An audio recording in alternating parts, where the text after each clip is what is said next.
Okay, hello there. Welcome to the end of this book study where we've taken 5 weeks to go over Todd's latest book, Embracing Alienation. I say latest book, but you write a lot, and I'm hoping there's not another book out since. Not one's out since, no, but in a Okay. month that would not be correct. So a Is new that one is right? My coming in a month. goodness, Yes, yeah. man. You're becoming like Shizak. I know it's terrible. It's terrible. Yeah. Absolutely amazing, absolutely amazing. So yeah, we've taken 5 weeks to go through that book. Just a little bit of a background for everybody, how I got connected to your work. I don't know exactly how it happened, but it was similar to with Shizak, which is it was no recommendation or anything like that. I think I randomly came across one of your books, and it was Enjoying What You Don't Have. And I read that. I devoured it, absolutely loved it. Then I read Capitalism and Desire. And, I really felt that there was a kindred spirit. Everything you were saying was deeply, deeply resonant. And as many of you know, Todd then came out to Belfast and he participated in the Wake Festival. And I've been engaging with his work ever since. This book, Embracing Alienation, I don't want to embarrass you with praise or anything like that, but I've absolutely loved the book. I don't know of any book that singles out that theme and really digs into it in such a clear way that is simultaneously got kind of deep philosophical connections. And so, like, if anybody ever says to me, what does it mean to talk about inherent alienation? It was always hard to point to a book because people do actually ask me that. I mean, what does it mean to say that we're inherently not at one with ourselves? And you go like, well, there's a chapter here, there's paragraphs here, there's a talk here, but this book is a book that I can recommend for that. So Todd kindly said he would jump on for the last week of the book study. I'm going to hand over to him. He's going to talk for about 20 minutes about the book. I will then ask a question to get things started. And after that, stick up your virtual hands and we'll have some time to interrogate Todd. So, Todd, over to you. Thanks so much, Peter. Always just I always I would do anything for you, as you know, and me discovering you was likewise a transformative experience for my life as well. And but I yeah to talk about embracing alienation and this. So the idea for the book, I guess maybe that would I thought that would maybe be an interesting place to start. So I Peter didn't mention this book on Hegel, but I've written on Hegel, and he's a really important philosopher, as you even would know from reading this book. And I there's a certain line from the preface to the Phenomenology of Spirit that always struck me, and it's this line that spirit, or the life of spirit, wins to its truth when it finds itself only when it finds itself radically or absolutely torn asunder. And that idea of like you find the truth about yourself when you're just in the like absolutely torn apart, like that to me really spoke to me. And then the idea of alienation, and that idea of like the and I like even just the etymology of the word, like the thing that's alien, that's foreign, is somehow also what's most proximate to us. And I think that's kind of what Hegel's getting at in that line, and that's what he's trying to. In fact, I think all of his philosophy is really about that. And then I'm also, as is evident from the book Embracing Alienation, I'm also very invested in psychoanalysis. And I think that's also an idea from psychoanalysis, that we find ourselves in what's alien to us when we encounter what seems like, it appears like it's the most strange from us. And one thing I liked about the word alienation is and this works in English. I mean, I'm going to talk a little bit about German, but so in English, it's nice that there are this series of films, and there was just one last year, I think, uh, called Alien, right? And Alien, Aliens, and all these different versions, and they're all about. And I think this is maybe a limitation of them, but they're all about the encounter with something that's absolutely monstrous. And the limitation, I think, of the film is that it's always external. And I thought, well, is if you embrace alienation, that you see that monstrous alien as something actually internal to you. And I was just struck by how much that there's, even the way that we are drawn to, I'm not so drawn to them, but people are drawn to horror films. Part of that way, that reason they're drawn to them is they're kind of drawn to that alienated, like that encounter with what's alien, that encounter with what's part of them, but they don't understand or what's unconscious about themselves. And so that's, again, I see a kind of Hegelian psychoanalytic through line in that, even in that popular desire, whatever. So that idea was really, that became really important to me. And then I also liked there's two German terms that are used also to talk about alienation in both Hegel and in Marx. And one is Entäußerung, which means like coming out of yourself. And the other one is Entfremdung, which means uh, encounter with what's fremd or foreign or strange. And so again, I like that idea that what's foreign or strange. We've seen how one of the real reasons for the success of right-wing populism around the world is this rejection of what's foreign or strange. But one of the things that I want to say is like the counter to that is this embrace of what's foreign and strange in ourselves, not necessarily, I'm not trying to make necessarily a political point, although ultimately the argument of the book is both political and personal, existential, psychic. That's kind of the background for it. And then I was struck, I guess, by the way that the term alienation was constantly used pejoratively, that it was always, if and we would say about teenagers here in the United States, like if you're the teenager's too alienated, that's a danger sign, a problem.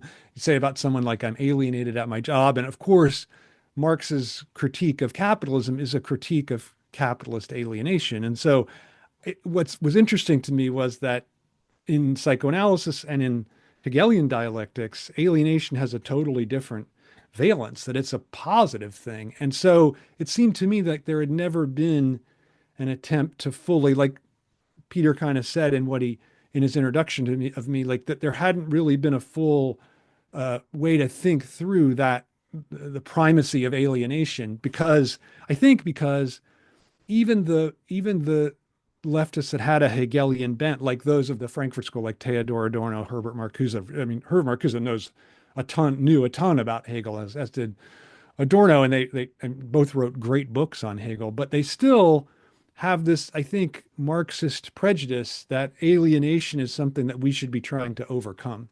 And I think for Hegel, not only should we not be trying to overcome it, but it's the attempt to, like, oppressive relations in the world are generated from the drive to overcome alienation.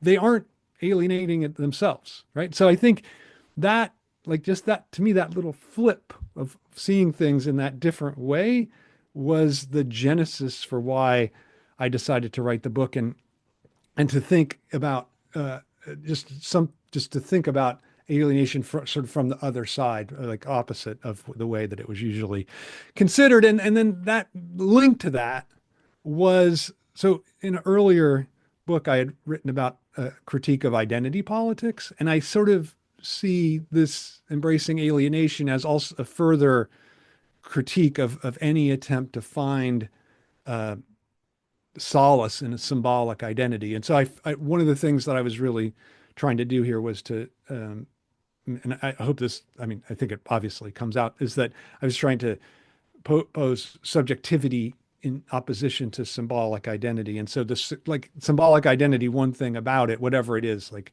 parent, career oriented, or religious identity, ethnic identity, national identity, any kind of identity, one of the reasons why it appeals to people is that it promises a stability and security, and again, this overcoming of alienation. But then subjectivity for me is this, what's constantly disrupting and getting under that that identity and making it impossible. So that's why I would say identity is always the promise of those things, but it never delivers on the promise, because it's always being undermined by our alienated subjectivity. And so that idea of that subjectivity could be the point of actually taking, even not taking action, yes, but even like organizing a kind of structure, a collectivity, that maybe collective solidarity isn't around an identity, but instead is precisely around this uprooting, alienating structure, right? That's the thing that actually brings us together. And then that led me to what is I think, the part of the book that I was most committed to, the final chapter, where I talk about this difference between the public sphere and community. And for some reason, I can't even say, and I think one of the things I was trying to do in the book was to work out for myself why the word community always bothered me whenever anybody would say it, or whatever was applied to me, I hated it. Like they'd say, you're part of the community at the University of Vermont. And I would just like, it drove me crazy to hear someone say that. And so and any kind of community. And so I thought, was that just because I'm kind of like perverse and can't accept? Maybe, but also like, or is it because I'm too like Ayn Rand individual? No, I don't think so. Like, I think that there was a kind of uh, like recoil from this precisely this way that community is posed as what allows us to overcome our alienation within, because a community for me is like on a collective scale, the same, it functions in the same way as symbolic identity does on an individual scale. And then, so that final chapter was a way for me to kind of work through like, why did that term bother me so much? And how could we think solidarity, collective solidarity, which I'm totally in favor of otherwise. And then what like clicked into shape for me was the idea that, okay, like the public sphere is so radically different from a community. And then the connection between, which I hadn't seen, maybe someone will say, oh, this is, other people have said this, like Jürgen Habermas, somebody, Nancy Fraser's already said this, but I hadn't seen anyone make the connection between alienated subjectivity and the public sphere. And so that to me was like, all of a sudden I was like, oh, okay, well, that kind of gives you a way to think about collective solidarity in opposition to community that doesn't rely on a community, this community, which always struck me. And this is why I think, and then as I was thinking about this is what bothered me about the term community, is that it always had this private tinge to it. In other words, like certain people are part of the community, but the community is constituted by those people that are out, right? And so that was always for me, like I've never heard of a community that said everybody, except the Christian community, but then I don't, that's maybe the wrong term to use about Christian community, because the whole point is that it's open. And you hear people say Christian community who are Christian, I think typically they fall into this, like creating the enemy. And I was thinking of this great line by Kenneth Burke. He said, the famous scholar of rhetoric, who said, okay, I know you're a Christian, but what are you a Christian against? And I always thought, yeah, that's such a great point. But I mean, obviously, the Christian idea is that you're not a Christian against anything.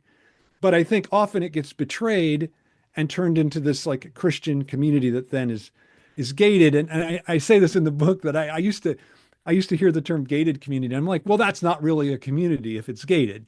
But then I realized, no, that was wrong. That actually every community is a gated community. The gated community is the synecdoche of the community. It's not the violation of the community. And so that really kind of all of a sudden, like everything kind of started to make sense for me. And then I realized too how uncomfortable I am in the public sphere, how that nicely fit into like I'm so don't think that I'm championing something in the book that oh, it's just you didn't like community, you like the public, and so no, I hate the public. I hate being out in public.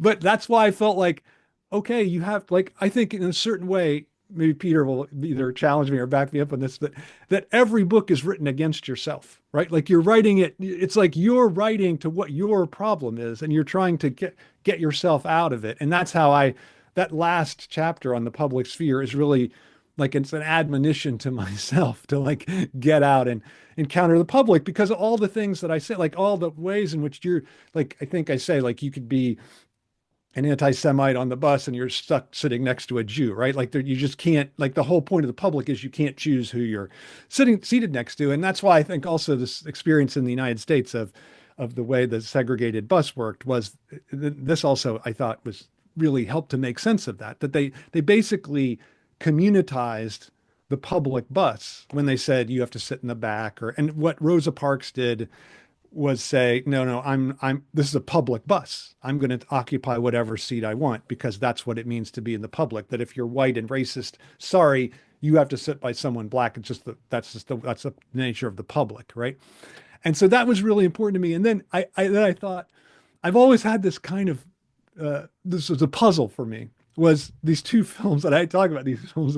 I'm sorry if you think this is too lowbrow, but this is my basic level of intellectual operation. The two Speed films, and so this first Speed film was an incredible success, and it really pushed the filmmaker Jan de Bont into the prime of to the top of Hollywood, right? So he was before that he was the DP, the director of photography on Die Hard and some really big Hollywood movies, and so Speed was his breakthrough, as his first film, and then he made Twister, another huge success, and then he made Speed 2, and it destroyed. It not only was a bomb, such a bomb it destroyed. It was like Heaven's Gate for Michael Cimino. It destroyed his career. So he basically, if you look at his IMDb page, it's like Speed 2, stop. So I was like, well, why did that happen? Because it still has Sandra Bullock and Jason Patrick replaces Keanu Reeves. And if you've seen Keanu Reeves act, you're like, okay, replacing him is not going to destroy the film. He's fine, but it's not going to destroy the film, right? So what was it? And then I thought, well, what it has to be is that the first film takes place on a public bus. And one of the things that you feel as a spectator is this incredible bond with the people on the bus and the danger that they're in.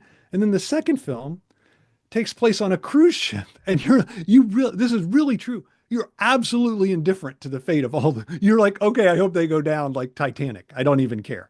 Right. So that to me, I was like, why is that? Why were the films so different? And then I thought, oh, it's this public community thing, right? Like the people on the cruise ship, they constitute a little private community, and you can't. It's closed off to you as a spectator. Whereas on the public bus, it's this it's a collective. It's there. You have solidarity with all those people on the bus. Even if there's some people that are not really great, and you still feel solidarity with them, right? Like there says that one guy shoots the bus driver, another guy is like annoying and talks too much, but you still there's a kind of collective solidarity that forms with you as a spectator and them, I think. And I think that's the key to the film's absolutely. I think it's a real like a action film masterpiece. But for me, that's the highest. It's like Citizen Kane, Speed, the films. I think that's really that really again made this kind of thing click for me, and it was alienation that allowed me to understand this difference between public sphere and community, and that kind of ended up I mean, the fact that that's the last chapter of the book is not an accident. Like that's where I felt like everything was headed, and it's important. It's what's important to me, and I think especially in our current political situation around the world, I think this kind of idea. I mean, one thing I liked about the idea was that it's both okay, a obviously political kind of intervention, but it's also just about one's own existence too. And so for me, no, I mean, I maybe for other people too, but for me, that's what I was trying to write about. So that's what I would like to say. I really, really would love to hear any questions that people have. Wonderful. Thank you, man. That was excellent. I want to make a few comments on things you said. I have to comment when you said about your writing is a way of speaking to yourself. I, through doing lots of psychoanalysis of late, had a horrifying discovery that yes, my entire project is just directed at myself. It was a very interesting discovery to realize that so much of the work that I do is really speaking to something that is lacking within myself. So I Yeah, know that. don't you think that's so interesting, Peter? Because I think people think the opposite. They think like, oh, you're writing from you're giving your views in your book, but no, you're giving what you can't. You're trying to tell yourself a lesson. So I think it's like I really think it's such a fascinating thing, and it's hard to even take. You're right. It's a painful kind of discovery because you realize like you violate every single thing that you're trying to advocate in your books. And I think it's really yeah. So Yeah. I think I really am convinced of that. That's brilliant. That is exactly right, because it is kind of the opposite of what you think. Like, of Right, course, people are going to think you're writing about this stuff because you know it, because you've conquered right, it, because right, you have some insight. You're standing on the mountaintop looking down, and it's like, no, I'm in the valley of right, death right, here. Yeah, right, right. Yeah, very true. yeah, Also, you mentioned Alien. I just have to say, Yeah, the movie that I liked in Alien the most was Prometheus. And I think it was Prometheus where the black goo is basically hinted that the black goo is a material manifestation of the inner drive of whatever Right. species it comes in contact with. So with the engineers who embrace death, it spawns life. Yeah. For the Yeah. android that has no soul, it's inert, it doesn't do anything. And then when it comes in contact with human beings, all of whom on that ship are pursuing something, whether it's eternal life or Right. scientific discovery or wealth. And so in a way, and this is why I'm sad that they didn't go this direction with what they were doing with Prometheus, is Yeah. in a way Alien was the manifestation of our drive. Yeah. So I Yeah. thought it was fascinating. Right. I think that's a great reading of that film. And I think that they couldn't make that step, right? Like I think there are hints in that direction in the series. Like I think that that's the biggest one. I think Alien 3, which is like David Fincher renounced it and everybody, but I think it's pretty great because she has to destroy herself because she realizes I am the alien, right? So like it does come kind of close, but then it kind of retreats from that. So I think you're right. Like and I think it's the danger of the horror film, right? Like it can't, like, how do you depict the inner drive as the real source of the horror? That's a hard thing to do. Yeah. Yeah, yeah, no, and you're right. Like a Alien at its best seems to get so close to it, and then Yeah. some of the movies just kind of pull away. Yeah. Yeah. Um, Already there's lots of hands up, but I get the first question selfishly. And so basically, yes, I want to shoehorn myself into your book, right? So I'm going to Okay. tell you how I want to shoehorn myself into the book, and I'm really interested in uh, your critique of this. I think potentially what I'm trying to do is, an impossible profession. Um, but, in the last chapter of the book, which again, I feel so similar to you about the word community. And so that chapter really resonated with me because there's something about that term that has always kind of not sat with me. So in the work that I'm attempting to do with Church of the Contradiction, I would say that, we talk about community as a social bond forged around shared identity, shared values, shared beliefs, shared enemies. And then we have the negation, the commons, which is the space in which you encounter people radically different. Um, the interesting thing that I want to explore is the negation of negation that I call communion, which is a social bond forged around lack, where nothing binds. And I'm interested in the term communion. And actually, it's funny that you mentioned, Christianity in what Mm. you were saying. That what I like about the term communion is it's a meal around the death of God. So Mm. it's a meal that is encircled around for me what is the kind of the fundamental death, the fundamental lack in the universe. So if I say to you, there's community, there's the commons, and then there's communion. Um, this idea of, as I say, a social bond forged around a recognition of alienation. Um, do you think that kind of social bond is possible? What do you think it might look like? Have you thought Yeah, much? I definitely think, yeah, I love that. Actually, I love it. I'm not going to be critical because I love that.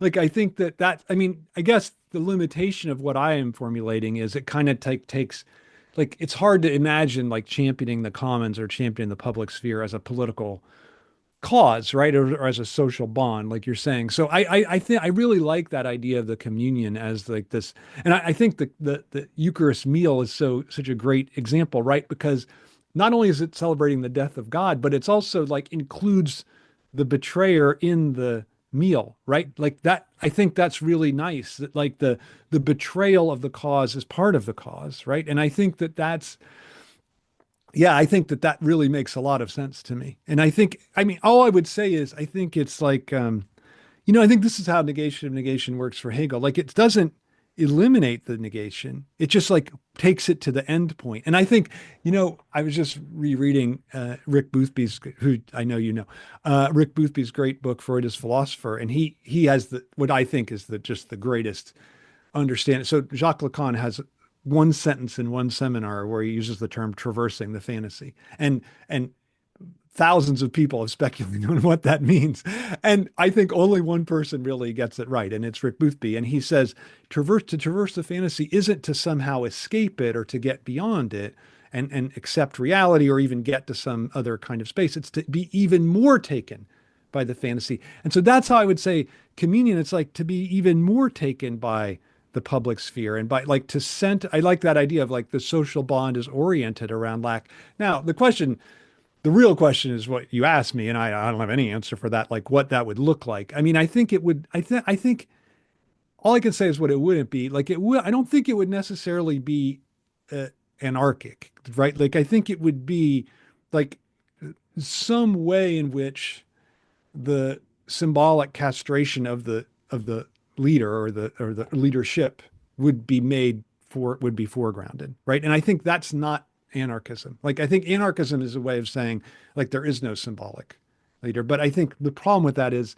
that then it imagines the people themselves as non-castrated, like they become this kind of non-castrated authority. And so I think that's the problem when you don't have somebody. And I think that's what Hegel liked about the figure of the monarch. Like you could see the foils of and foibles of the monarch. They were bodily visible or visible in the body. And that that allowed you to divest in the wholeness, the substantiality of the figure of authority. So that's the only thing I would say about that because I don't really know. I mean, I don't know what that could. And I think I actually don't. I'm not even sure that. I think it's for people like you and for people in like material practice to kind of figure it out because I don't think you can. I mean, when Hegel famously says the owl of Minerva takes flight only with the falling of dusk, like I think he really means it. And I think that was a great insight that you can't theoretically lay out like exactly how things are going to be arranged. In fact, if I have a critique of Marxism, I have some critiques, but they all concern this like laying out how things are supposed to go. And I think that that ends up leading to a very bad results. So I think that, yeah, I'm not in the favor of, I think they have to be, worked out and fought for and discovered along the way. And I don't think they can ever. And so like, I think you get like kind of abstract ideas that are dry and like freedom, equality, like these solidarity, these kind of like, but I don't think that can determine like an actual practice. Yeah, I'm kind of excited because I'm gonna start experimenting. We have, but the videos aren't finished yet. But kind of just starting to kind of like explore what this might look like. I love, Yeah, that's great. Yeah. yeah, like Slavoj Žižek, did a talked about the joke of Christianity, and I thought it was amazing. I can't remember where he said it, but yeah, the joke of Christianity is the guy in the pew who says, I want to be one with you, but I'm just in despair. I'm absolutely alone. I'm totally full of doubt and unknowing. And of course, then here's the voice of God saying, you're one with me. Right, right, right. There's a can I tell you another related joke? So there's these three Jews in heaven, and they're telling some Holocaust joke, and God comes over, and he's like, "Come on, I want to get in on the joke. I don't want a joke to pass." And they're like, "No, no, no, you can't. You wouldn't understand. You had to be there, and you obviously weren't there." And then God says, "No, you got it wrong. That's exactly where I was." Right. So it's like like God flips it again, and I think that that's sort of the point, right? Oh, that's very good because I've heard the first part of the joke, but the double twist. It, You've had it, a double twist, which is exactly it. Which is right. that's where I was, which Right, is right, Elie Wiesel quote of the where when he sees a boy being hung on the gallows, where is God? God is hanging on the gallows. Yeah. right, right, right. All right. Well, here I'm going to start letting other people jump in, and we've got plenty of time, so we'll start with Courtney. Fire ahead. All right. Hi, Todd. I'm Hi, Courtney. Courtney. Hi. I wanted to start by expressing appreciation for two very specific things. One, for your comment just a few minutes ago on apologizing for being lowbrow. Um, I have no training in any of this or very little education, so I very much appreciate the lowbrow. Thank you. And also a shout out to Persuasion. I'm thrilled that that's the book you really highlighted in the final chapter because that's my absolute favorite, Austin. And it's so not known. And every time I tell people that's my favorite Austen book, they're like, what? So I appreciate that. So my question is it's possibly one you don't want to answer. I don't know. Okay.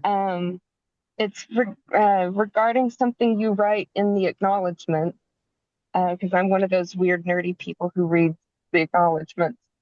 You said that when Mari Rudy died, and I'm sorry if I'm not pronouncing her name correctly, that much of your inspiration for the book died with her. And I was wondering if you'd be willing to elaborate on that and talk about how the book changed based on that, or if that's not something you want to talk about. I completely understand. No, Courtney, I'd be happy to talk about that. That's, I mean, I'm not going to be happy talking about it, but I'm Anyway, totally willing to talk about it.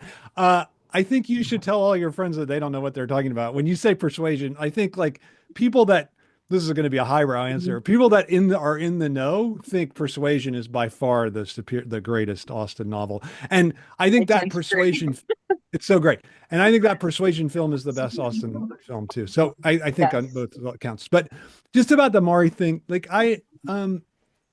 this book I wrote it before she died. I mean, she was dying, I guess, but I didn't know really till the end that I mean, I knew she had terminal cancer, but it wasn't clear until like I saw her a month before she died. So it wasn't really clear that we were near the end, or she was near the end. I feel like that this is the thing that I felt. I mean, this comes back actually to Peter's question, because the thing I always felt in common with her was that we both had this utter alienation from the place from where we grew up and from any kind of like initial community that we would have been apart from, like our families, from the kind of like absolutely anti-intellectual milieu that we both grew up in. And so that, I guess for me, that was the thing. Like she was really, I have a lot of like friends that are, interested in the same ideas as me and committed the same kinds of things, and including Peter. But it just was, she was the one person that I really felt a kind of like kindred thing with more about that more than anyone, just because of, I mean, she came a lot more than me. She grew up like, their house abutted the Iron Curtain. So it abutted the Soviet Union in Finland. And so, then she had to go outside in the middle of the winter to use the outhouse. I mean, it was just terrible, but so it was, I don't want to like aggrandize my own thing compared to that, but we really kind of, I mean, I knew her for like 12 years, the last 12 years of her life. And we really bonded about this sense of alienation from our setting that we came out of. And so that, I guess that's why I like she died as the book was in, or just before, yeah, it was in production. And so that was, or I maybe I'd finish it. I don't know. And so that was, yeah, I kind of wish that she had seen it, but yeah. Oh, I muted you, Courtney, there. Sorry, just because there was some noise coming through. So, Tom, jump in.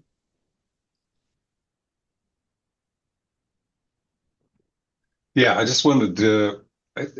I did an exercise about a year ago. I walked around and I asked people what God meant to them. Got all kinds of crazy answers, all across the board. And the one thing I kind of got out of it is that the language, people don't necessarily, we use it, but I don't think people really have that a singular common understanding. So I kind of come from Wendell Berry's side of the idea community. For him, he blew it out. It's, the land, the water, the animals, the people. It was his concept of community. And when you were describing it, sounds, the word kept coming up for me was tribal. Mm-hmm. Very more of a negative, a common language, a set of traditions, but very inclusive, right? Excluding other people. So I was just some thoughts as I heard you go.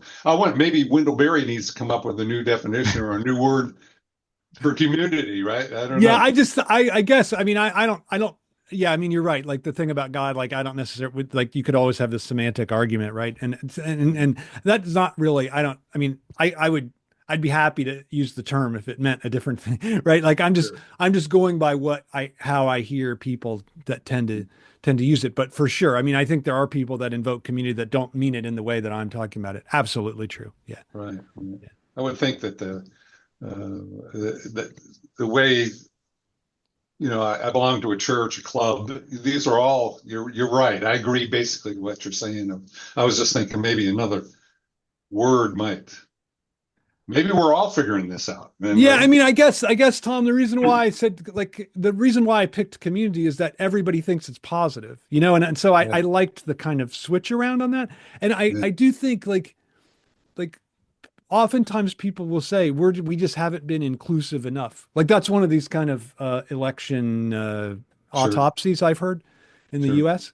And part of me wants to say, no, you haven't been. Like, the problem is the whole idea of inclusion in the first place, right? Like that's what I want to say.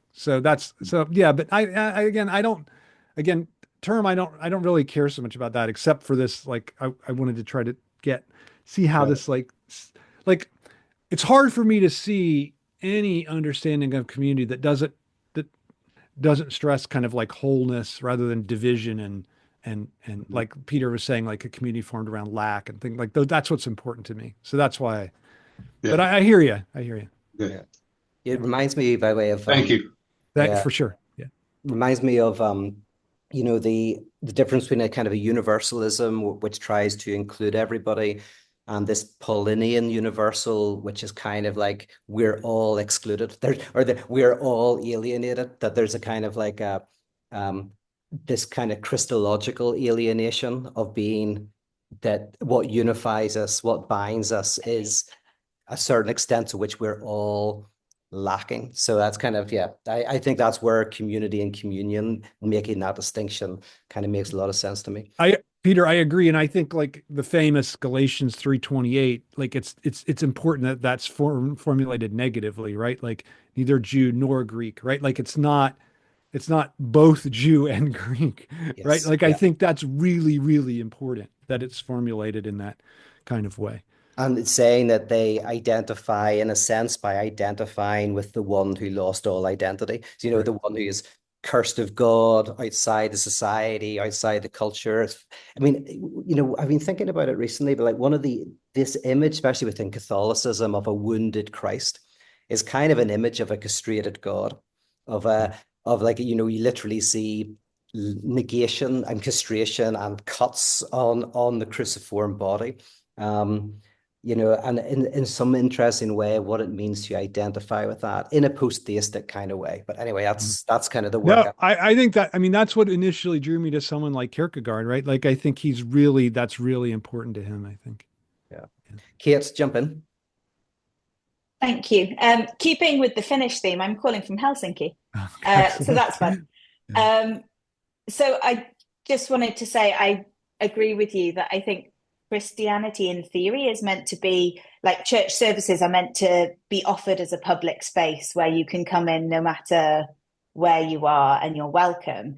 I think the secret that they don't say is that if you want to be part of the community of believers or the fellowship of believers, then you have to meet that belief criteria, and you get excluded if you don't believe or if you don't have the right set of beliefs. And each church will have their own set of beliefs that they consider the essentials that you will be rejected if you don't assign yourself to. And I think that's the sneaky thing that is how they get around the public-private kind of distinction. My concern that I argue with Pete about from time to time is that I'm worried that when he talks about a community that is orientated around lack, or a communion, sorry, that is orientated around lack and alienation, it very easily could become just another community, because you automatically are excluded if you are searching for wholeness and completeness.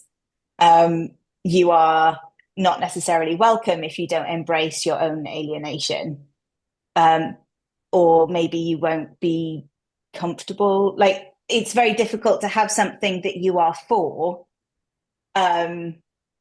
without turning yourself into a community, Yeah. even if that 4 is embracing alienation.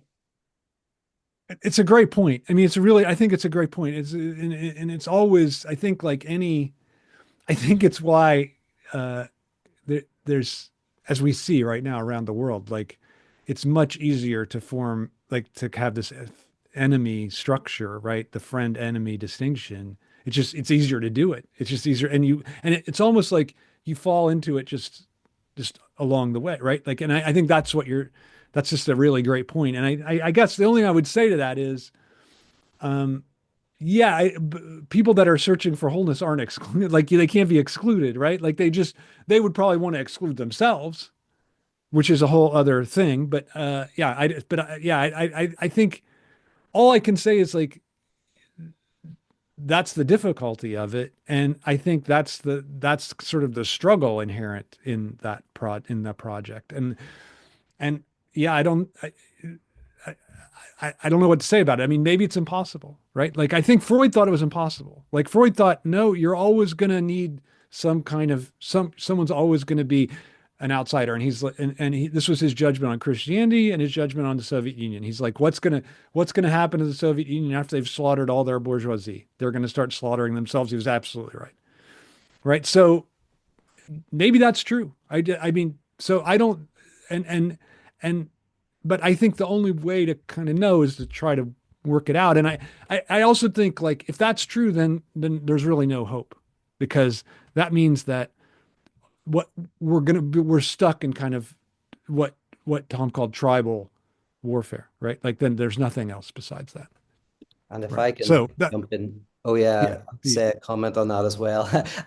Yeah, just using two examples, not really a theoretical comment, but two examples I'm thinking of is one AA, and then I'm going to use psychoanalysis to kind of go that I am more and more convinced that none of us want to, and actually Todd has said this very, very powerfully, that in a way consciously we don't want alienation. Consciously we're utilitarians. Consciously we want to maximize pleasure, minimize pain, we want wholeness, completeness, whatever. And then the unconscious is this other logic that is working within us. And so my first analogy is in psychoanalysis, that what makes it such a slow process is precisely because you go, not because you want to embrace the contradictions that you are. You might consciously think it, but you actually don't. And the analyst has to sit sometimes for years with you as you kind of realize that you don't want to open up to this experience, to tarry with the negative. And then the example of AA is, it's a place where people are gathered together, obviously around a shared trauma, around alcohol. But a lot of people, from what I can tell, I've never been to AA, but will sometimes go for months and not say anything, and just whenever it goes around, they won't say their name, whatever. They'll just stay there until eventually they're able to say, my name's X, I'm an alcoholic, and they're able to experience the grace, accept that they're accepted, and that moment can be powerful. But what I want to concentrate on in the analogy is that they could be sitting there for 6 months not wanting it, but they're still included. They're included. They sit there, and basically the grace is there, and over time the acceptance is there, and over time they're able to accept the acceptance and symbolize their trauma. So I think it's a great question, Kate. I was just thinking of those two things of going, well, I almost think that we're all like the person you mentioned. Like that's partly what I meant when I said to Todd that this whole work is addressed to me, because I realize how resiliently I defend myself against a confrontation with privation. Oh, I don't know if somebody audio coming through, but anyway, I'll stop there and jump in with Greg. Thank you. First off, I just really want to say just how much I enjoyed the book, and it kind of came along at a time in my life where sort of my intellectual and political commitments are like at odds with the way that I feel more than ever before in my life. Like if anything, I'm at a point where I feel the pull of retreating into community. I find the public to be overbearing in a way that I never really felt before. So this book came along at a time to kind of try to help me fight that urge to list in that direction. So my question today is a little bit more on the practical side, and it is a little bit more like US centric. So I apologize if some of my references don't land for those who aren't necessarily in the States. But so I grew up in a kind of rural suburb outside of a major American city. Lived my whole life in this area, and it's an area that's really growing. Especially even over the last 5 years, it's incredible how much this has developed.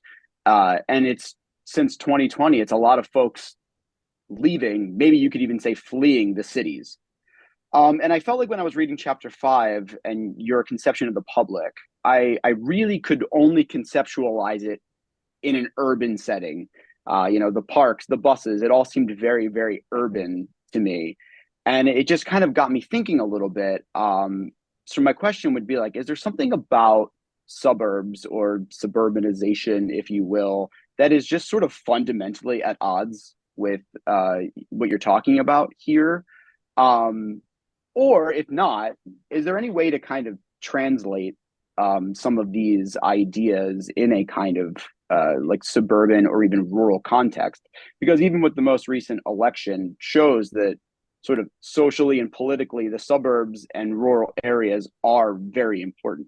So I guess want to get your thoughts on that, and thank you. Yeah, thanks, Greg.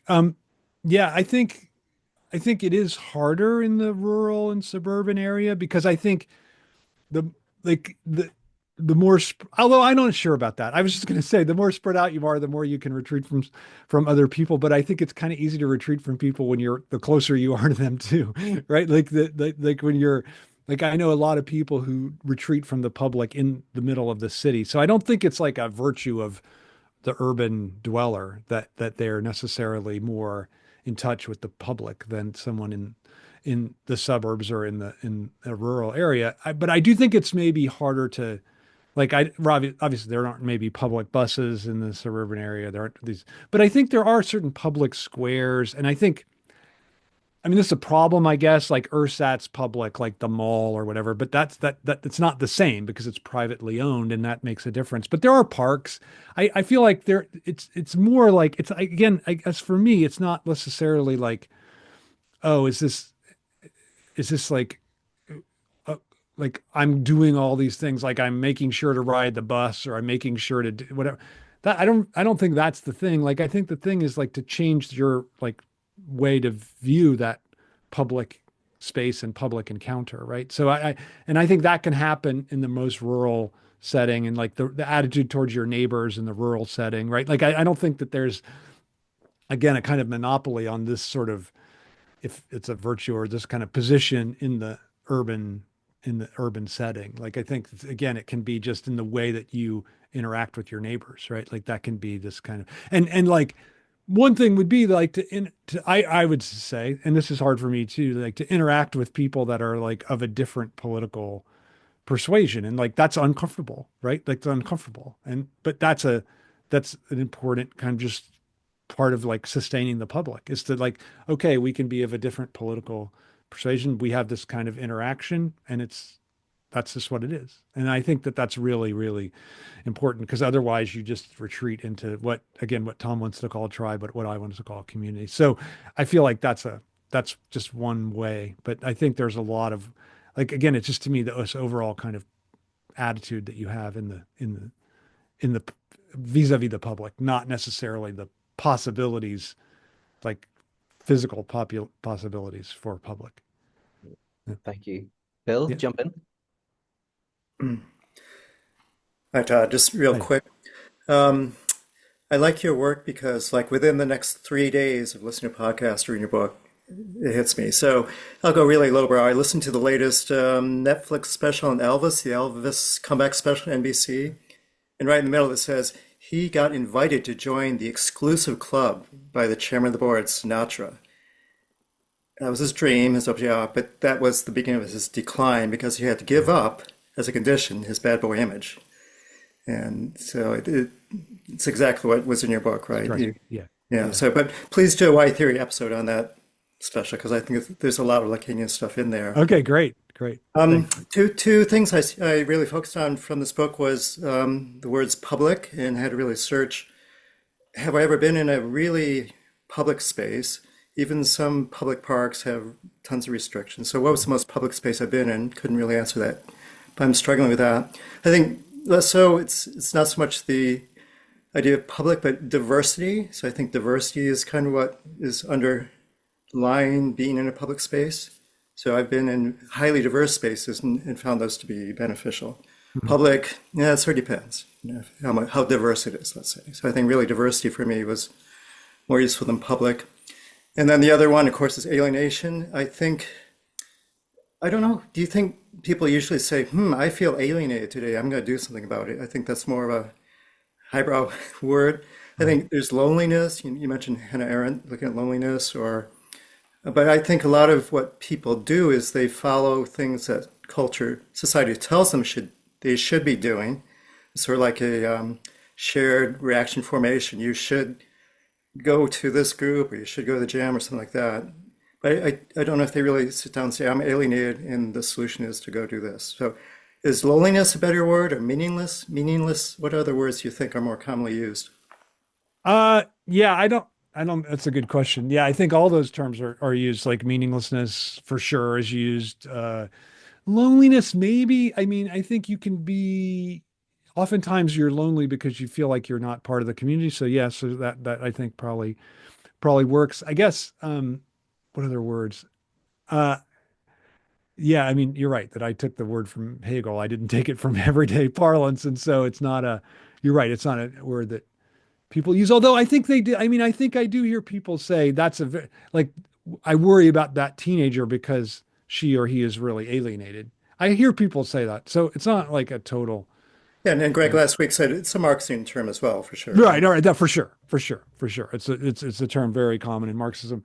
So in the political discourse, that gets used a lot. Yeah, I think your terms are good, like meaninglessness, loneliness, or like I feel like sort of like an outsider. I think that would be one I think I hear people say that too, and that would make a lot of sense to me. And I also would just say that about your other question. Yeah, I mean, like, I think the part of what it means to be in the public is that it's like there's a diversity of positions that you're going to encounter. So I guess to me those are more synonymous rather than oppositional. Yeah. Thanks. Yeah. Levon? I agree about persuasion. I'm a very big fan of persuasion as well. Back to writing about being a way of speaking to yourself. I think that alienation can not only be external, but it can also be internal. So I have this theory that dissociation is kind of in a superpositioning. In one part in your book, you talked about, I believe it was Heidegger, or started with an H. It might have been Hegel. I tried to reference it, but I couldn't find it. That he believed that we do these things to escape life, that alienation is more of an escape of life. And I think there's truth to that. People dissociate to escape, for sure. We depersonalize, we derealize. But I think we also do it to try to become a subject to ourselves. So when you talk about writing as a way of speaking to ourselves, it's very interesting because you can use writing to work through your trauma, where you write your stories. And I started exploring with that when I started studying psychology, because there's this really great book by Richard Schwartz called No Bad Parts. And it works on dissociative identity disorder being a normal thing that, a lot of people have different parts within themselves, communities almost within themselves. And we have like protectors and exiles, parts of ourselves we exile. And it's very interesting because none of them can sit down and actually talk to each other. So in the therapy, it takes very intricate work to help people work through this type of alienation, and actually be able to get all of their parts, which are kind of normal. Sometimes we have parts that we go to work, we're a certain way, and when we're home, we're another way. So it's normal, but for people with DID, they're kind of really blown apart. So I wondered what you thought about this in light of alienation being more of an internal thing and a way of creating a subjectivity within ourselves to be able to see ourselves clearly. No, I love that. Yeah, totally agree with that. Like I like the connection to like the way that you write to yourself, like the book is written to yourself. Yeah, for sure. Like I think that, I mean, obviously I wasn't thinking about associative disorder when I, or dissociative disorder when I was writing the book, but I think that idea of like self-division, that's the whole, that's exactly my point. And then and you're right, like it's first the manifestation is internal and then it's an external one. So yeah, totally on board. Yeah, because the world often sees it as a horrible thing, just like alienation in public, right? Right, But for we're sure. looking at alienation within yourself as a good thing, not a bad thing. And so I would make a case that dissociation can actually be a good thing. That when we dissociate from ourselves, we can actually get outside of ourselves and then look at ourselves. And we do this when we write. Yeah, When we're absolutely. writing, we're doing that very thing and we're healing parts of ourselves as we write. Absolutely. Yeah. Thank you, Luan. John, jump in. Hey, so yeah, so when this embracing alienation, when I first saw that it was coming out, it scared me because I'm actually doing my doctoral work on a kind of trying to repositivize alienation and see it as something positive as opposed to negative in political thought and philosophy. But thankfully, we're going in different directions, sort of with our arguments a little bit. So it didn't completely torpedo my doctoral work. But look, so I'm very much deep in the weeds and kind of thinking through this from from looking at Sartre and looking at Hegel and Lacan, Kristeva, and all of these things. And I guess I'm wondering when you're writing this and thinking this through, like one of the things that came up in the discussion for this book study is there's a lot of moving between, Marx with alienation and Hegel with alienation, Lacan with alienation. And I guess kind of from a genealogical perspective, like how do you wrestle in your own mind with moving from one concept of alienation to another? Like, do you think, like in the book, it's kind of treated as if alienation as the signifier of alienation means the same thing? Yeah. But you could make the argument that they're sort of different conceptions of alienation. I mean, right, like Hegel would say that God creating nature is alienating God from himself, and Marx's is more about this sense of, this productive sort of imaginary of alienation, and Lacan has his theory of linguistic alienation. So I'm just wondering, like in your own mind, how did you wrestle with this and kind of putting it together for the book? Yeah, so it's a great question, John, because I've had both. It's interesting because I've had people that are invested in Lacan say, well, wait a minute, you didn't understand Lacan's concept of alienation correctly. And then there's people that are invested in Marx that have said, wait a minute, you didn't understand Marx's concept of alienation at all. And so I would just say, well, my point of departure was Hegel, and that is true. But so I could have said, okay, it's slightly different in Lacan, it's slightly different in Marx. But I guess one of my wagers was, well, maybe there's more in common than there's distinct, right? And maybe that's wrong. I'm not sure that I'm right about that in any way, but that was what my wager was, that like even when Marx is talking about labor and capital, maybe what Hegel's saying still applies to that. And so that was like one of the wagers of the book was that, okay, Lacan's talking about the subjects, basically the alienation of the unconscious of the subject, right? And Hegel has no conception of the unconscious. So, okay, so maybe that's just totally, it's wrong to make that jump. But I guess I was just, for me, that through line of what Peter calls like negativity or like that, to me was enough to say, yeah, even when it seems like they're talking about different things, there's enough of a through line to hold it together. But I don't know. I mean, maybe not, maybe not. So yeah, I've heard that criticism quite a bit from very good friends of mine, even. So yeah, so it's not. I hear you on that. We've got five more people in line with hands up. Anybody else wants to put their hand up, go for it. But we'll just keep trucking away. We've got, I'd say, another 15 minutes or so to want to take all of Todd's time, but we should have time to get through everybody. Karen, jump in. Yeah, Todd, I would just really love the work and the ideas you have around emancipation and freedom, and how the political can occur in the space where you see the break between your symbolic identity given to you in community and your subjectivity. And just kind of knowing that, your subjectivity is oriented around the unconscious, like you're just talking, and a loss. And basically something that you never will have access to, but it's what animates you. It is, sort of the heart of what is animating to you.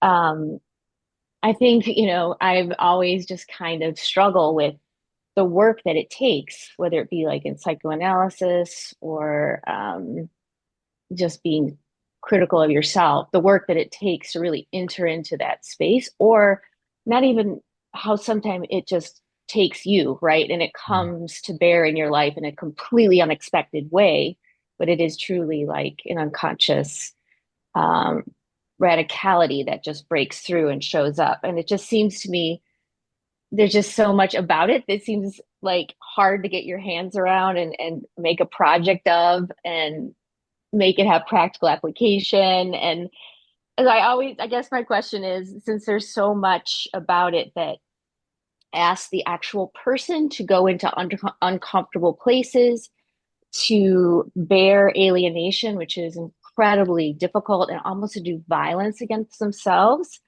I'm just wondering how it ever is going to appeal Yeah. No, to our world. Yeah. Especially No, it's currently. a great, I mean, it's a kind of related question to the other one about the end, like, won't there always be this outside thing that persists? Yeah.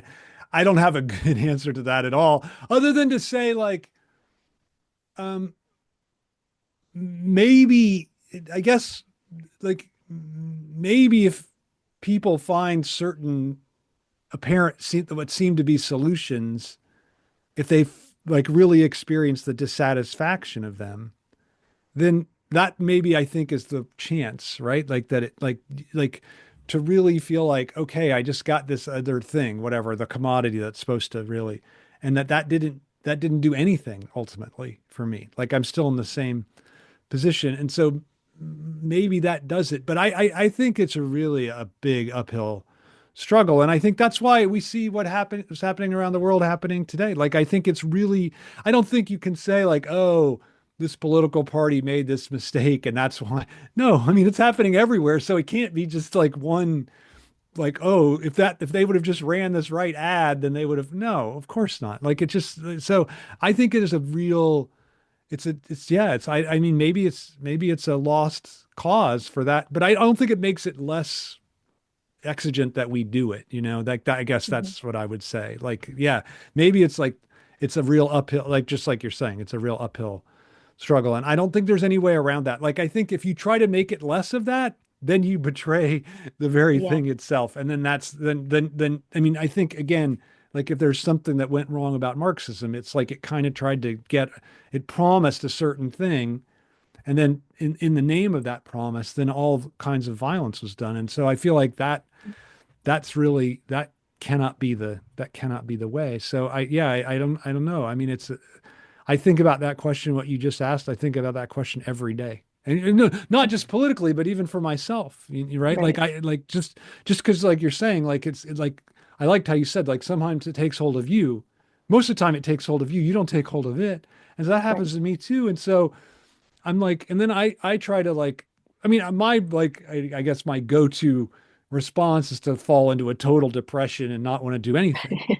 Right. Which is Same. itself a kind of like retreat from alienation. And so I think like, yeah, I mean, if I'm not doing it, then I wrote the whole book, then how does anybody do so? But no, I don't think that's true. I mean, I think that it's just it's like a very hard struggle. And so, Yeah. and yeah, can it be a thing that unites people together? I don't know. I think that's his Yeah. wager that it can be, but I don't know. I don't know the answer to that. Yeah. Well, if it just to say, I find your work very helpful Oh, for thank me. you. So yeah. Thank you. My spouse says that what no one knows is that you're totally optimistic, even though you write these kind of depressing things. This is probably true. So thank you for that. I think of musicians like, Nick Cave, or a local musician called Duke Special, who does a lot of stuff with us, but who are musicians who it's so enjoyable to go to hear them. But you also encounter this radical negativity and this radical experience of the dark night of the soul. And it's almost a bait and switch, because you're just going to a concert, you're just going to go to enjoy some music, but somehow some of these people, they just form the space where it's entertainment, but actually it's revelation, and it's an event. But it's very hard to do, for every pop band, there's 100 pop bands for every Nick Cave. But yeah. Jeff, please jump in. Thanks. Hi, Todd. I would say first, I saw Nick Cave last time he came through Brooklyn. It was pretty amazing. I hadn't seen him before. It was quite an experience. So I wanted to ask you, and we've been very engaged with the book, and it's immensely thought-provoking. And I personally work for a labor union, and we're all about solidarity, right? That's our thing. Although I will say, ironically, that when you work for a labor union and you're walking around a new facility of an assignment, it's one of the most alienating experiences you can have. Introducing yourself to new people who don't necessarily want to speak with you, et cetera. But most people are cool. And so one of the things I'm thinking about while I'm reading the book is how difficult solidarity is. And I know that is a big thing for you in the book. And, the way you do it, generally building solidarity and building power in a workplace, is you speak with members and you find out what their issues are, and you try and organize around those issues organically. But the fact is, the issue is always the boss. The issue is always management. So it is very much has that sort of community. There are people in the community, and then there's management and the boss. And I guess my concern and what I'm trying to understand is, as difficult as solidarity is, even when you're working from a sort of community labor union, in this case, perspective, it can be achieved, but it's difficult. And I'm having trouble understanding how that would be undertaken from the standpoint of alienation. Although I think it sounds like incredibly worthwhile. And I think now more than ever, perhaps given the results of the last election here in the States, it's an important idea to engage with. So yeah, I mean, it's interesting. Like I wish that I didn't get these emails, but since the election, I've had so many people contacting me about this idea. Yeah, I think you're right. I mean, again, like I'm kind of repeating what I just said. Like I feel like that's what you're saying is right. It's hard enough to create solidarity without the idea of alienation being the sort of grounding point. The only thing I would say is I think even in a union you can do it. You can and I think so. I'm in a union too. Like it's a union of faculty members, but whatever, it's still a union. And I think that I notice a difference in certain union members. Like some are like they really need the administration to be the enemy. And I think others think, and I hope I do this, they try to think like, well, they're our adversary, but they are not our enemy, right? Like we're not our identity, we're not constituted through them, right? And so I think that to me, that distinction has always been very, very important. Like don't let the because you're always going to be struggling against someone, right? There's no like, it's not just like the oppressive system is just this like faceless thing. I mean, maybe it is, but it's still eventually will have a face. you're struggling against someone, the question is like, do you think of that person as the enemy? And I always think of Arab Spring, which was, of course, a totally failed movement, but I think it's had so many things that were great about it. And one of them was they, the protesters said to the authority, the cops that came to arrest them, they're like, don't arrest us. Come join. You're us. Like, join us. Right. I mean, I don't think you could say that at a labor union to the CEO, but I think, I think that I don't think that idea has to be foreign to the labor union, right? Like that, like ultimately, like they're not the enemy, they're just the adversary for now, but ultimately we want to get to a place where there we don't have this division between the boss and the laborer, right? Like that would be my ultimate vision. So I feel like again, the point is not to find that the like our struggle for whatever, more money at work or better working conditions, whatever, isn't conditioned by the enemy. It's conditioned by our own desire to find something for ourselves, right? And but so I guess that would be my way. It's not a great answer because you're right. Like solidarity is a difficult task. Yeah. Thank you. Okay, so Ryan will be the last question. We'll go for James next. Todd, hey. Okay, I've been writing down things because I don't want to go left or take too many left turns.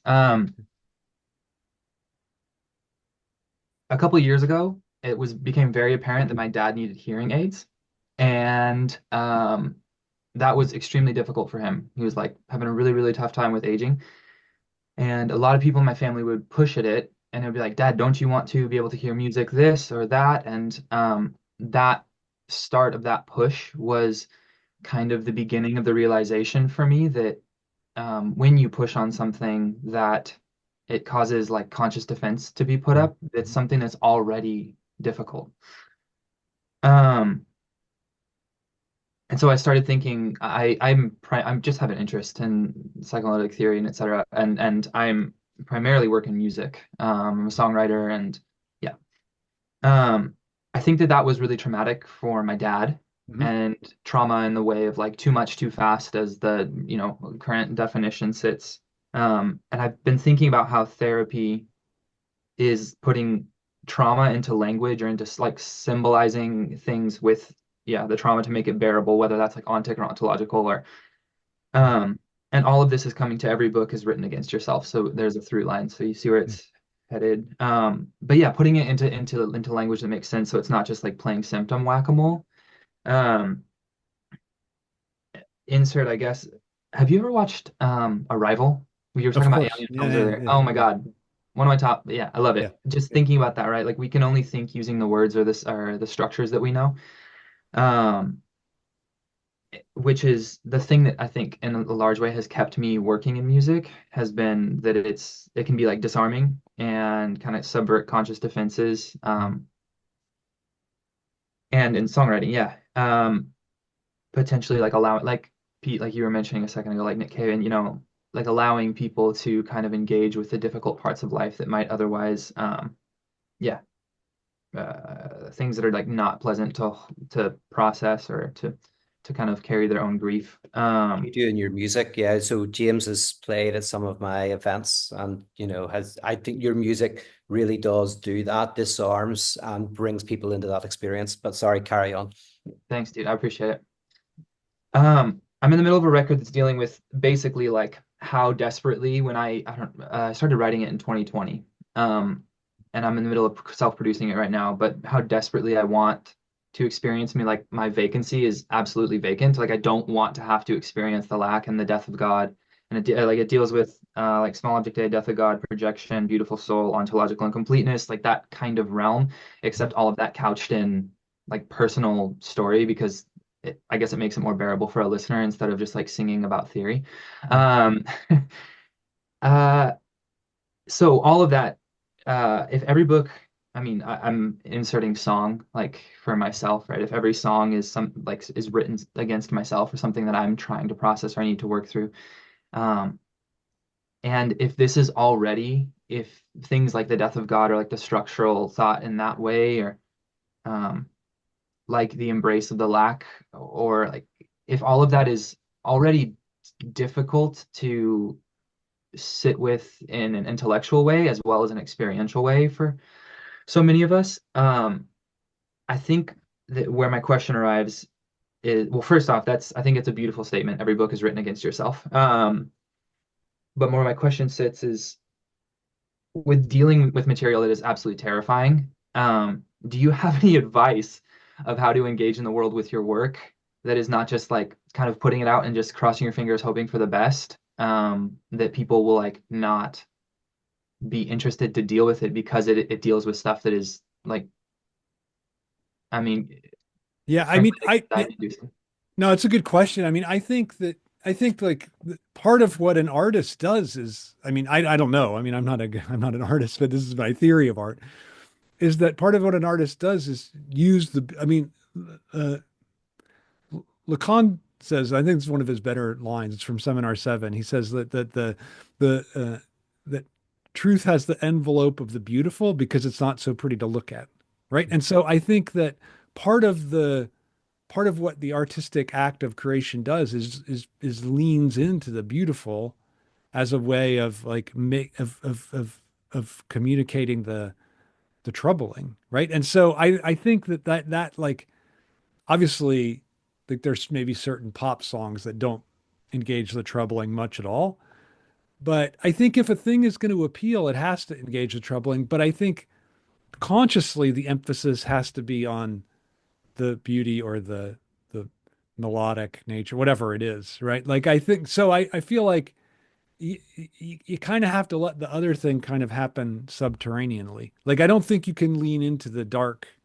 So I don't, you know, I mean, maybe you could, but then I think you end up turning it into kind of a fetish for the listener. Like I almost think it has to happen in this indirect way. I think that's why, I mean, in a way, like art should have been my answer to a lot of the questions that people have asked, because art is the one place where we willingly encounter alienation and contradiction because it happens. There's also this pleasing sort of shell that it happens through, right? So I guess that's all I would say is I think you have to like part of what you're selling as an artist is the pleasing shell, right? Like that's just, and the other part hits, but it doesn't, it's never like and that people will uncover that later, but that's not the point why people first consciously engage in it. So I don't know. That's all I would say. No, that's great. Thank you. Sure. That's why even like when I do things like the Last Supper, just thinking where the Last Supper, you invite a guest who thinks differently from you and playfully, if we don't like what they say, it's their Last Supper. But the point is, we create that 12, we have a gathering of 12 people, a controversial guest gives their position over dinner. We vote at the end if it's the Last Supper. But the purpose of that is in a way to have a fun, enjoyable, humorous evening to deliver something in which we see ourselves through the eyes of the other. So I think that's beautifully said, is that there's something about art, and liturgy for me is the example of this. It has to have a beautiful envelope to deliver the letter of truth. Okay, Rich, please jump in. You've been very patient. Great, thanks. Yeah. Hey, Todd. Hey. So I hope this doesn't sound too much like rambling, but I think it'll get to a question quickly. So I think of all living people as holding a sort of satisfactory enough version of the world. Like that is, we're all here, so we haven't thought it better to say like kill ourselves yet. And with that, I see we fall kind of like in two primary states. Like we either want to reaffirm belief in that satisfactory enough version of the world and say delude ourselves into thinking we're in some like non-alienated state and say like, hey, I'm fully who I want to be. I just look for other people who sort of reaffirm that. Or let's say the next state, which I consider maybe like a healthier level of being, is that we want to improve ourselves in some way, admitting we live like between who we are and and who we want to be, and we maybe become more introspective, but we ultimately still like look for people who tell us who to be and how to be it, which is sort of, acknowledging an alienated state with some ultimate belief that there is a non-alienated state that is possible. But in both states, could we say that community provides that non-alienated service to us, like allowing us to live in this illusion of a now or a future wholeness? But could we also say, through like the work that I see in your book, like that an even healthier or freer, or maybe even like the only point where freedom has a chance to start coming in is when we live between who we are and who we want to be, but without ever caring if who we want to be is achieved. Like, is that a good thought process of how to sort of tactically shift to embracing alienation? Perfect. Couldn't have said it better myself. I wish I had said it better, but like you did. Exactly right. Exactly how I would think about community. And that's exactly how I would think about like what the project is. So yeah, that's exactly, we're on Awesome. exactly the same page. All right. Thank you. Sure. It's funny because I've quite liked Camus on this, but I liked your critique of Camus in one of your books. You did it great because I always thought of like Camus had the conservative who wants to go to the non-alienated past, and the progressive wants to go to the non-alienated future, but the rebel enjoys rebellion itself. And thinking of that classic movie, is it Marlon Brando, or the woman says, "What are you rebelling against?" And he says, "What do you got? What do you got?" What do you got?" But yeah, that somehow you literally enjoy the rebellion itself. But then you ruined that for me by giving, a bit of a critique of Camus. But yeah, sorry about that, Peter. yeah, damn. Ryan, you've got the last question. It better be the best one because it's the last one, so no pressure. Okay, yeah, I'll try and keep it short. So basically, yeah, I'm also in a labor union and happy to see some other trade unionists here. I work in an industrial construction site, big site, very heavy-handed management, very authoritarian as it is. But I guess the situation that I find interesting and kind of a problem is this crisis of masculinity, especially like, among tradesmen and stuff. Like the company I work for, it's like it really goes into like this sort of doubles down on this like liberal like identity politics stuff. There's like they'll print stickers with like pride flags, and it'll say, I'll have the company logo and say everyone is here. Like they'll go out of their way to kind of appear to be progressive, but like they almost seem to be like out, like going further to the left than even the union is on some of these positions. And like the reality of working there every day is like these guys are like, it's just this toxic like anti-trans, like anti-LGBT, like hyper masculine sort of mask that a lot of these guys put on. And it's, you'll see funny things like all over the site. There's like, phallic graffiti, and like really like, I guess, it's, how I guess my question is like, on a practical sense, how do we as trade unionists sort of deal with this crisis of masculinity, of men feeling like they're being excluded? Like how do we address that sort of problem of alienation? Yeah, I mean, I think that's a real crisis, the crisis of masculinity. Thanks, Ryan. And I think clearly one way to deal with it is not the way the company is dealing with it. Like, I think that it's clearly like that's a, if I can use this term in this way, like that all those signs are like beards that they're wearing to cover over their what else they're doing. But I would just say that look, the problem with the problem with masculinity today is that it believes that there's something that's lost that was once, that there was a kind of masculinity that once existed.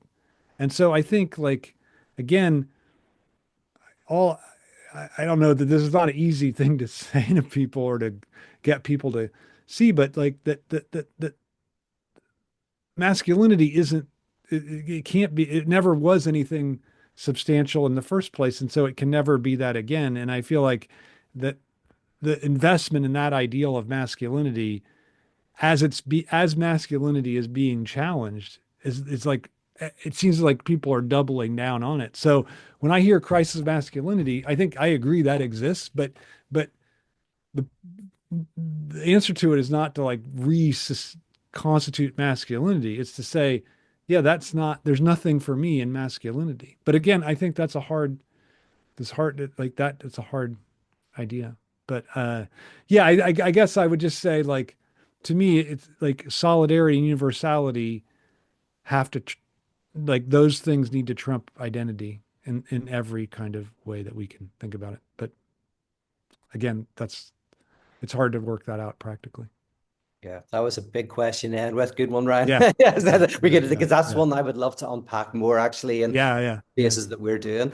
But man, listen, this has been a real treat. It's funny that you did a throwaway line at the beginning that resonated with so many of us. You said, "I wrote the book for and against myself," and then I think there's a lot of us were like, "Oh yeah, that resonated." Yeah, that was really funny. Yeah.